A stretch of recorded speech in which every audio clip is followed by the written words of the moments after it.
BRS పోరాటంతోనే Banakacherla ప్రాజెక్టుకు break పడిందన్నారు మాజీ మంత్రి హరీష్ రావు.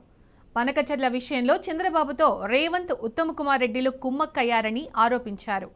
ప్రజాభవన్లో చంద్రబాబుతో మీటింగ్ తర్వాతనే అనేకసార్లు ఏపీ ప్రభుత్వం బనకచెర్లపై కేంద్రానికి లేఖ రాసిందని గుర్తు చేశారు. నీటి హక్కులపై బీఆర్ఎస్ ను బద్నాం చేయాలని చూస్తున్నారని హరీష్ రావు మండిపడ్డారు.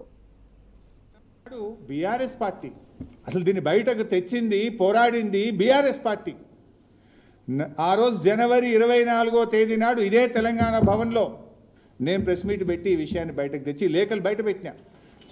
చంద్రబాబు గారు లెటర్లు రాస్తుండ్రు, ఒక దిక్కు వాళ్ళకు పర్మిషన్లు వస్తున్నాయి, డబ్బులు వస్తున్నాయి, ఏం నిద్రపోతుండ్రా గడ్డి వీక్తుండ్రా అని జనవరి 24, 2025 నాడు నేను ప్రెస్ మీట్ పెట్టి ఈ భవన్ నుంచి విషయాలు బయట పెట్టినా.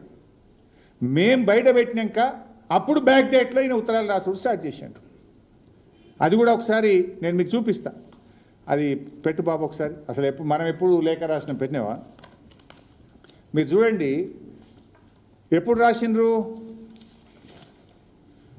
జనవరి 24, 2025 నాడు ఫస్ట్ నేను ప్రెస్ మీట్ పెట్టినా.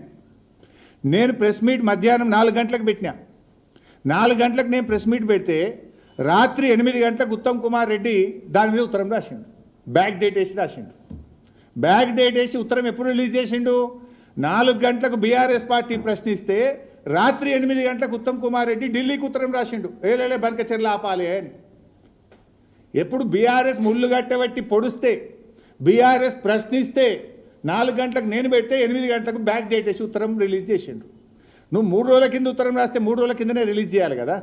4కి నేను ప్రెస్ పెడితే రాత్రి 8కి నువ్వు రిలీజ్ చేసిన వెంటనే దొరికిపోయినావు, అడ్డంగా దొరికిపోయినావు. ఇది మొదటిది.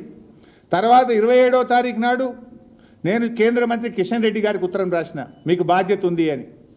5 మార్చి నాడు బనకచెర్ల మీద సిద్దిపేటలో ప్రెస్ మీట్ పెట్టినా. ఇది దుబ్బాకలో మా ప్రభాకర్ రెడ్డి గారి దగ్గర పెట్టినా. తర్వాత 25 మే తెలంగాణ భవన్లో మళ్ళీ ప్రెస్ మీట్ పెట్టినా. 6 జూన్ ప్రెస్ మీట్ మాట్లాడిన దుబ్బాకలో. తర్వాత 14/6/2025 నేను పీపీటీ పెట్టిన. ఇక్కడ మళ్ళీ ట్విస్ట్ ఉన్నది.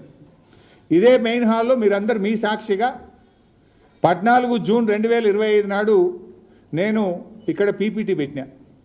4 గంటలకు నేను పీపీటీ పెడితే కరెక్ట్గా 5:30కు మళ్ళీ బ్యాక్ డేట్ సూత్రం రిలీజ్ చేశాడు.